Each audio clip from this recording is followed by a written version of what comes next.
cari kada ada.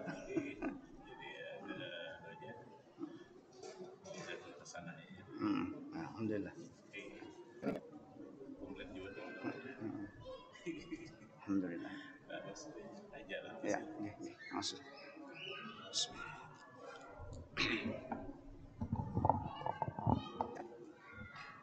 Ya Allah ya Rasulullah.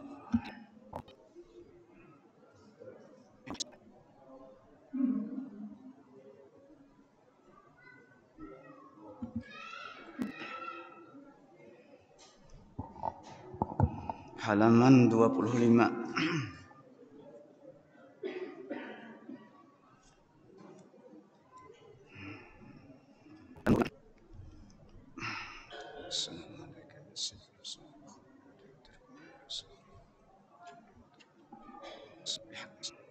Bismillahirrahmanirrahim. Biniyatil qabul wa tamami kulli sulam ma'mun. Wassalamualaikum warahmatullahi wabarakatuh. Ila hadratir rasul sayyidina Muhammadin sallallahu alaihi wasallam wa ali baitil kiram summa sahabah qarabah summa ila arwah jamil awliya was salihin wal muslimin wal muslimat wal mu'minin wal mu'minat al ahya'i minhum wal amwat khususan ila kutubil ulum Abi Hamid Muhammad ibn Muhammad al-Ghazali summa ila kutubil ahwal Abi Yazid al-Bustami summa ila kutubil maqam Syekh Abdul Qadir Jilani summa ila Syekh Muhammad Abdul Karim As-Saman Al-Madani summa ila khalifatihi Syekhina wa jaddina Maulana Muhammad Arsyad bin Abdullah Al-Bayan summa ila Syekh Abdul Samad Al-Qalimbani summa ila ruhi ustadina Ahmad Kamil Zamzam summa ila arwahi walidina wa masyayikhina wa usulihim wa furuhim bi anna Allah tabashshahum bi rahmah wal maghfirah wa yu'li darajatihim fil jannah wa yanfa'una wa yu'idu alaina wa ala walidina wa ala ahli baladatina ajma'in min barakatihim wa anwarihim wa asrarihim wa ulumihim wa nafahatihim wa khususiyatihim wa anna Allah al-karima yarzuqana fahman nabiyyin wa hajjal mursalin wa husnul khatimah fi aminin wa afiyah wa salamah bisirri nabi wa ali nabi wa bisirril fatihah.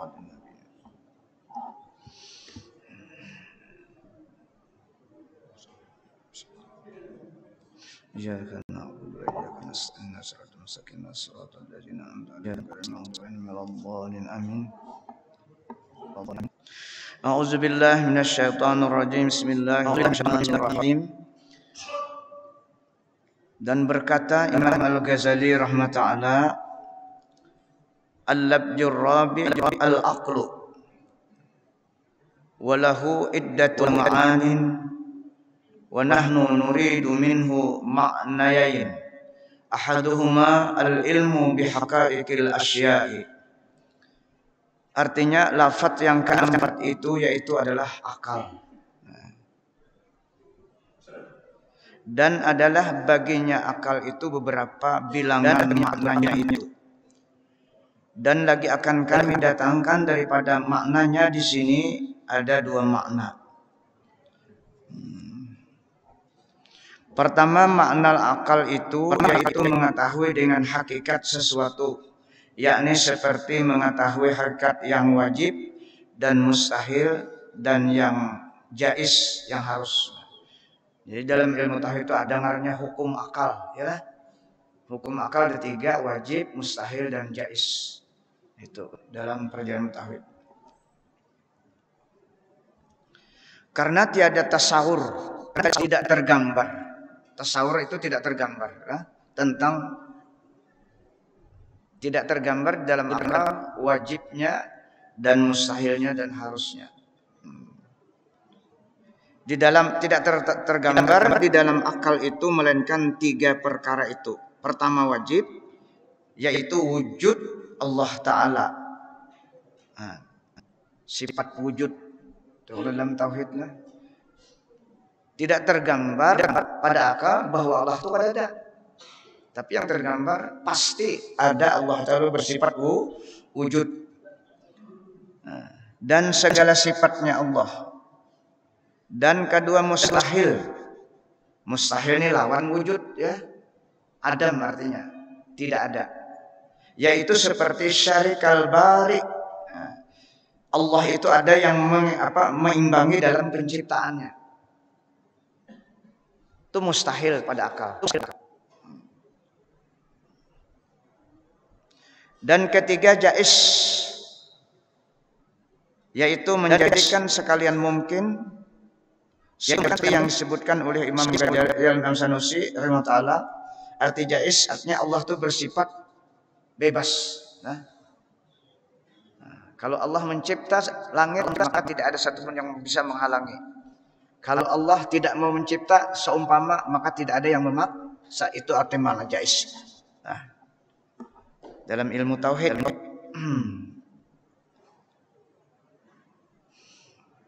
seperti yang disebutkan oleh Imam Sanusi rahimahullah akan segala hukum akal yang pada makna yang pertama ini di dalam Ummul Barahin, kitabnya Ummul Barahin, artinya kitab tauhid dan lainnya, kitab-kitab yang lain.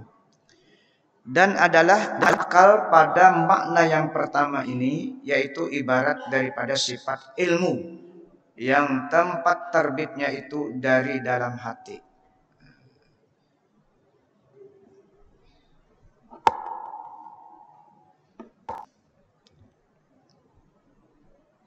Itu yang pertama. Wasani alladzi yakunul ilmu bihi kasifati wa hadzal ma'na wal latifatu allati sabaqa dzikruha.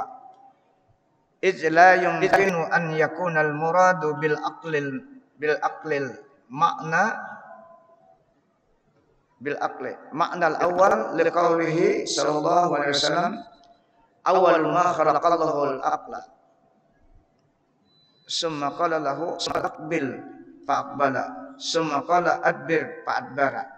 Nah, itu kisah Allah. Akal awal nafsu. Kalau akal tunduk dan taat terhadap perintah, tapi ketika nafsu disuruh tunduk ada mau tunduknya. Nah,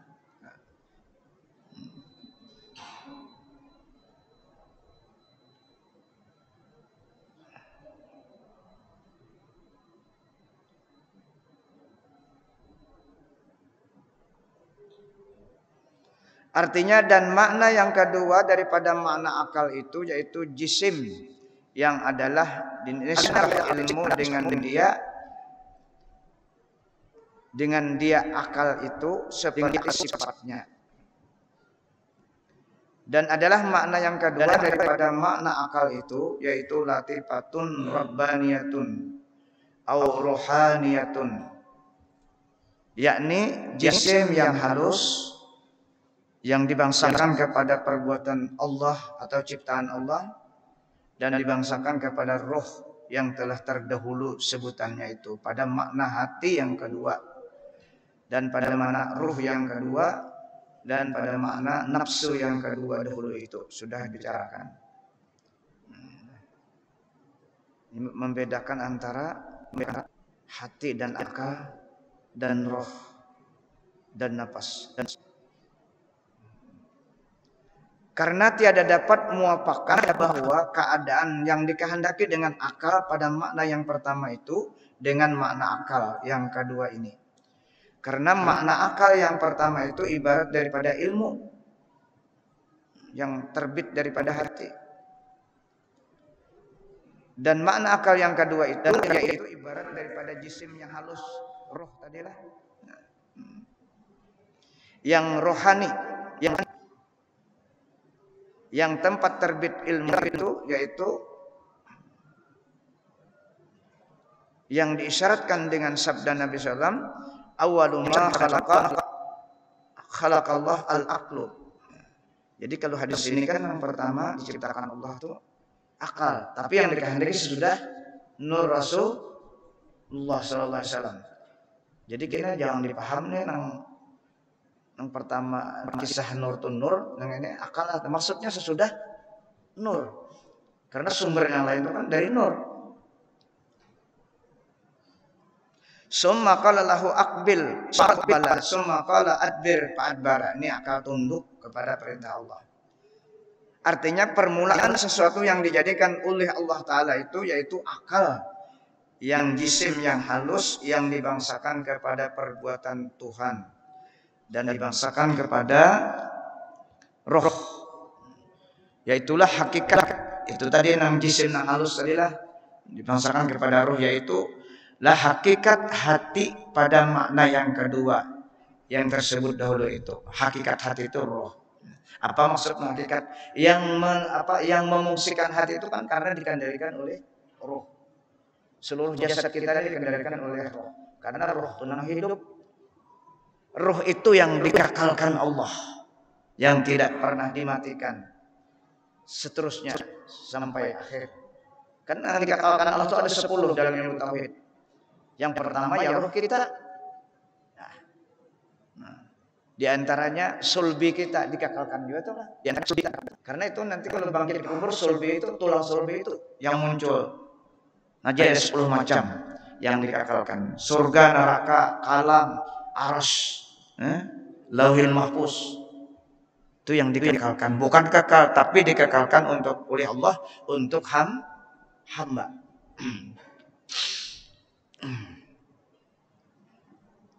Kada wajib jawabang itulah. Cuma tahu nyaman. Kada wajib juga cuma tahu tuh tanyaman sedikit memahami ilmu tauhid. Hanya dalam tauhid ada pelajarannya.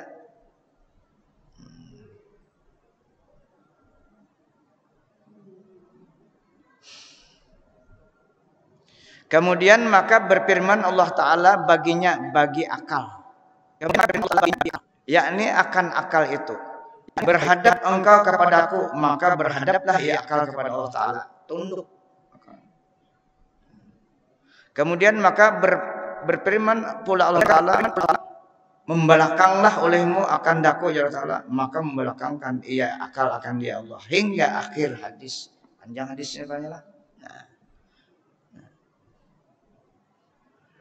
Dan dipaham daripada hadis ini bahwa akal yang tersebut dalam hadis ini yaitu akal pada makna yang kedua, yaitu jisim yang halus dan bukan akal pada makna yang pertama. Nah, kalau akal yang pertama kan itu yang sumbernya terbit dari hati, ya ilmu, akal atau ilmu.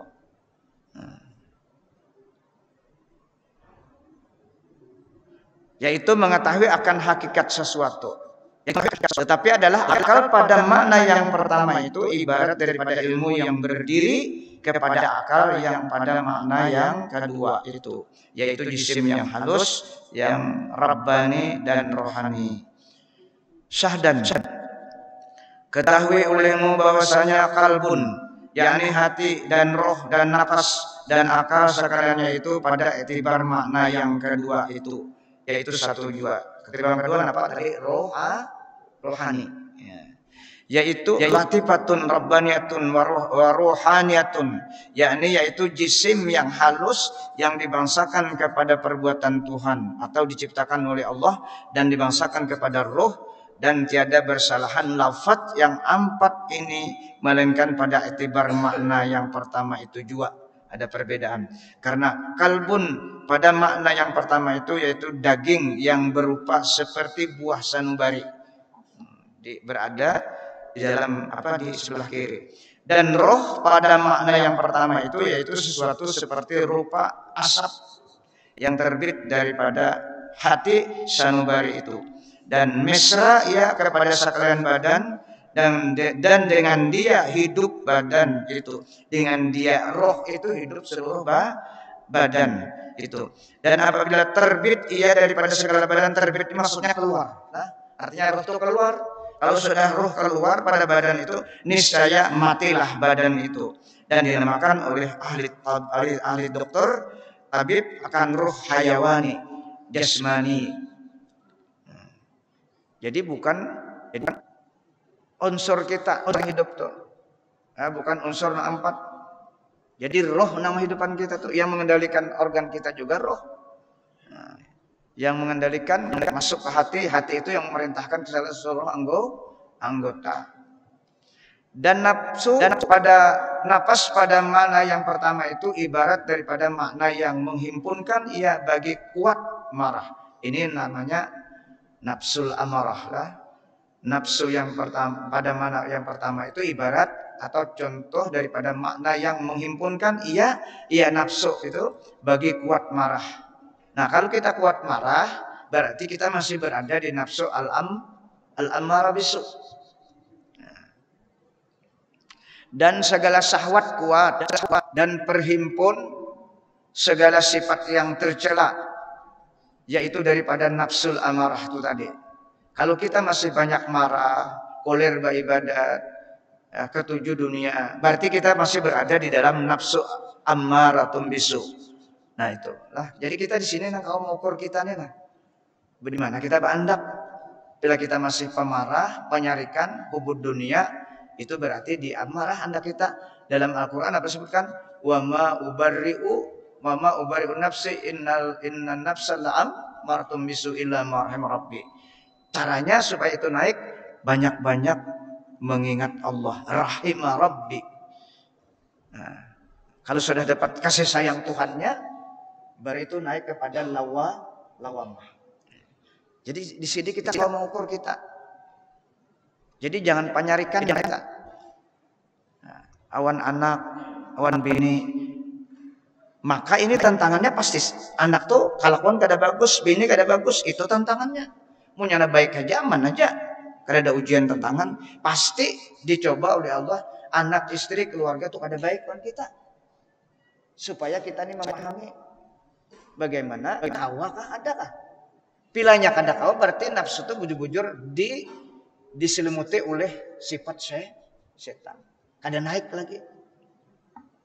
Injana kau mengendalikan karena tadi nur atau rahmat Allah. Makanya ujungnya itu illa ma rahima rabbi, ujar Allah Subhanahu wa taala. Terkecuali nafsu amarah ini sudah dia selalu dengan rahmat Allah, sedangkan rahmat Allah itu menyebut Allah, berzikir kepada Allah. Itu baru kurang. Nah. Dan akal pada mana yang pertama itu yaitu ibarat daripada sifat ilmu yang di dalam hati. Dan dengan dia mengetahui akan segala hakikat sesuatu yang tersebut dahulu itu. Dan demikian lagi segala nafsu yang 7. Nah 7 kan nafsu ini dibagi oleh ulama sufi 7. Nafsu kita ini tadi amarah yang pertama. Dan itu dalilnya Al-Quran. Dia mengambil itu menjumlahkan dalam surah Al-Qiyamah. La uqsimu bin nafsil lawamah. Itu dalilnya yang diambil mereka. Jadi kita berterima kasih kepada ulama sufi. Artinya kawan menyusun tentang nafsu ini. Kalau tidak kita kada paham di mana kita ini berada. Walaupun kita rajin beribadah, rajin berkebajikan, tapi seimbang aja dengan kejahatan kita. Kita masih pemarah, masih penyinggungan, ya kah?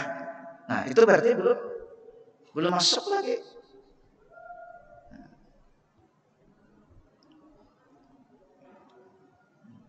Hakikatnya itu 1 jua. Ya, yang 7 tadi hakikatnya 1 jua. Cuma kita hanya mau ukur aja. Mau ukur di mana kita hendaknya.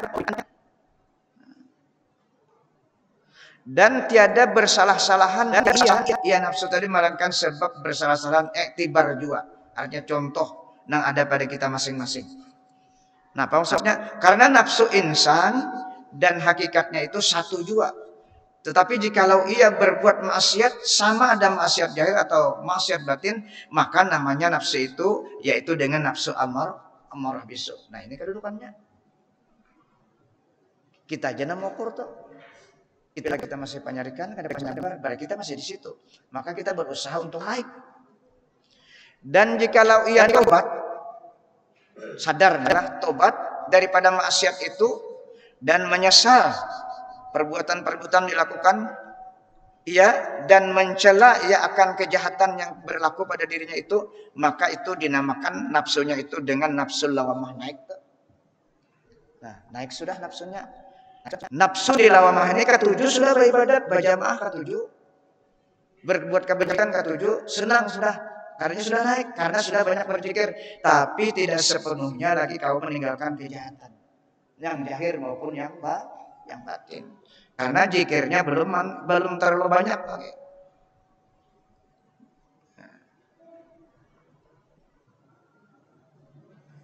Belum melakukan khalwat lagi lah. Belum masuknya khalwat kita nih, bahasa khalwatnya kita belum bisa lagi mengosongkan kejahatan di hati, masih bercampur dengan yang lain Allah.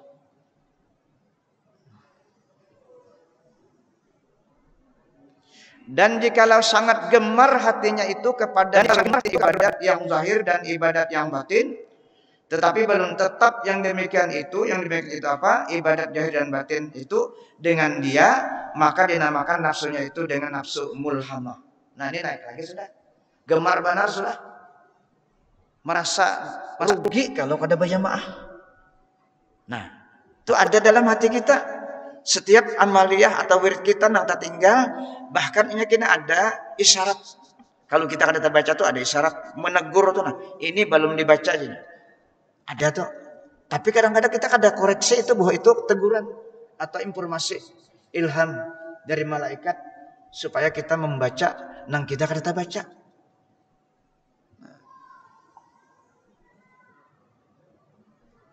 Mudai kayak ke warung juga mbak bisukan ke warung kopi katu itu ya kan tapi lah mbak sukan tuh hendak ke warung.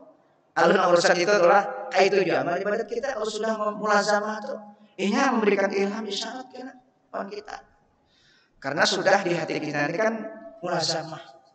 Nah, nurnya masuk sudah, nur ilmu masuk. Jadi itu masuk kepada mulhamah. Jadi mulhamah ini mana dalilnya? Mulhamah fa'alhamaha ujuraha wa taqwaha. Itu dalilnya nang sifat mulhamah ini diambil oleh ulama. Itu dalilnya. Dan jika sangat gemar hatinya ini kepada berbuat ibadah yang zahir dan ibadat yang batin, serta tetap hatinya itu akan yang demikian itu ibadah zahir dan batin, tetap sudahlah, maka dinamakan akan nafsunya itu dengan nafsul mutmainnah. Nah ini sasaran kita lah. Ini sasaran kita mudah-mudahan. Dengan berkat membaca ini kita kaum ukur masing-masing. Nah, di mana dalilnya ini? Alladzina amanu wa tatma'innu qulubuhum bi dzikrillah. Ala bi dzikrillah tatma'innul qulub. Nah, bagaimana ini bisa untuk mencapai ini? Tentunya ada orang-orang sufi itu membedakan apa caranya, kaifiatnya harus ada thariqah. Ada amalan yang tidak boleh ditinggalkan. Nah, ada kita karena ada mursyidnya. Mereka-mereka seperti Imam Ghazali lah, Imam Syafi'i, ulama-ulama itu mereka memang ada mursyidnya sehingga ada khalwat tertentu dan tempat tertentu seperti Imam Ghazali ini. Nah, adapun kita karena ada, maka kita khalwat kita ini setelah sembahyang 5 waktu. Diisi waktu berzikir, Quran, istighfar, salawat dan yang lain-lainnya. 10 menit kah sembahyang? Lah, tergantung kita. Jadi pemulaan tuh memang kita gangguannya banyak. Lah, sambil berzikir itu keingatan macam-macam. Mbah Isa keingatan makanan di rumah kadang-kadang barak lakas. Itu memang seperti itu gangguannya.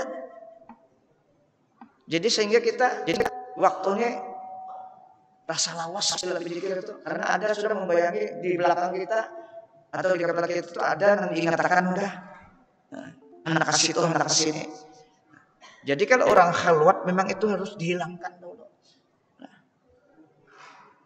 Dihilangkan. Supaya kalau paling tidak membaca salawat imbas sembahyang 5 waktu itu 100, istighfar 100. Nah, paling tidak. Itu khalwat kita. Arti khalwat itu mengosongkan selain Allah. Artinya kita berzikir bentuk apa zikirnya cara kita apa yang nyaman. Itu latihan. Jangan imbas salam langsung buka. Sah aja sembahyangnya, cuma kena derajatnya tuh pada ada di sisi Allah. Maka kita hendak dapat derajat di sisi Allah, bukan di sisi manusia. Nah kayak di dunia itu hendak nyaman, hendak sugih, fasilitas kayak itu, di akhirat kita lebih dari itu. Karena untuk mencapai balasan akhirat itu pekerjaannya di dunia. Ad-dunya majaratul akhirah kata Rasul. Dunia inilah tempat bercocok tanam dan hasilnya nanti di akhirat. Berapa banyak kalau sebuluman bercocok tanam? Kalau lebih hitung kita, cocokan tanam kita. Kalau sebuluman, kalau 10 semeter panjang 10 berapa? Itu isyarat kenayah bacaan kita, wirid kita. Diumpamakan kayak bercocok tanam. Apa yang kita baca? 10 menit kah? 20 menit kah? Karena jadi Imam Ghazali, kalau kita sembahyang tuh 5 menit, sembahyang fardu ini 5 menit, cuman 33. Itu kalau umur kita 60 dihitung cuman 3 tahun ya ibadah kita. Kemana yang lainnya? Dihitung 3 tahun aja itu sebagai mahar surga kita kepada Allah. Sedikit benar itu pun kalau ikhlas, kalau bujur ibadah kita. Jadi oleh karena itu Allah menganjurkan dalam Al-Quran surah Al-An'am ayatnya kata ingat Pak. Walikullin darajatun mimma amilu wa ma rabbuka bighafilin amma ya'malun. Setiap jin dan manusia itu derajatnya akan terangkat di sisi Allah. Dengan apa? Dengan amal ibadah yang wajib yang sempurna, kemudian ditambah dengan memperbanyak ibadah sunnah. Darajatun dari mimma amilu, dari apa-apa yang dia kerjakan setelah sempurna tentang wajib. Itu isyarat dalam Al-Quran. Itu khabariyah Allah. Kita jangan kosong. Biar aja mereka paham mengerti banyak berzikir ada apa? Kita mengambil dari Al-Quran. Sebab 1 detik saja kita mengingat Allah ada nilainya. 1 detik kosong kita dengan Allah juga itu ada nilainya. Wa may ya'mal misqala dzarratin khairan yarah wa may ya'mal misqala dzarratin syarran yarah. Itu dalil. 1 detik kosong dengan Allah juga ada nilainya, nilai kosongnya. 1 detik zikir dengan Allah ada nilainya. Tambah lagi isyarat Al-Quran, wa amma man saqulat mawazinuhu fahuwa fi 'ishatir radiyah. Barang siapa berat timbangan kebajikannya, dipastikan dia diberikan Allah kehidupan di dunia dan di akhirat tuh dalam ridha Allah. Wa amma man khaffat mawazinuhu fa ummuhu hawiyah. Barang siapa hatinya kosong, tidak ada kebaikan di dunia ini, tunggu ujar Allah Ta'ala, tempatnya nanti neraka hawiyah. Nah ini ancaman Allah. Di mana kita memandangkan ke depan lu berzikir. Ini dalil-dalil Al-Quran semua. Biar aja mereka akan hendak berzikir apa? Iya keyakinan seperti itu, maka mereka tidak akan dapat nilainya. Darajatun itu dibawa dengan kalimat nakirah. Arti nakirah apa? Tergantung kita. Pilihnya banyak tinggi, dari Allah. Pilihnya sedikit dua.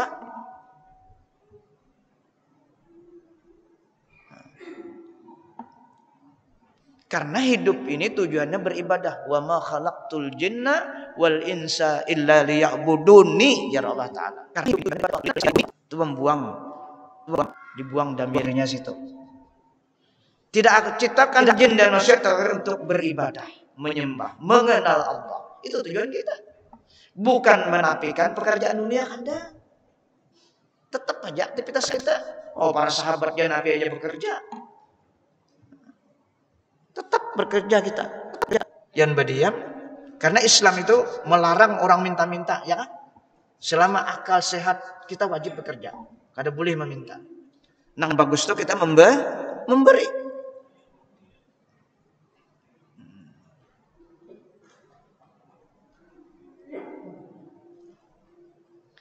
Dan jikalau ia tobat daripada maksiat itu dan menyesal ya dan mencela ya akan itu dinamakan nafsunya sudah naik kepada lawamah. Dan jikalau sangat gemar hatinya itu kepada berbuat ibadat yang zahir dan yang ibadah yang batin, tetapi belum tetap yang demikian itu dengan dia, maka dinamakan nafsunya itu nafsul mulhamah. Dan jika sangat gemar hatinya itu kepada berbuat ibadat yang zahir dan ibadat yang batin, serta tetap hatinya itu akan yang demikian itu ibadat zahir dan batin itu, maka dinamakan nafsunya itu dengan nafsul mutmainnah. Mudah-mudahan kita sampai ke sini lah.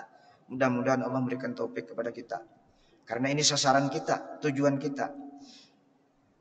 Seperti yang telah terdahulu sebutannya itu, wallahu alam. Faslun fi bayani halil qalbi wa jundihi. Ini suatu pasal pada menyatakan hal hati serta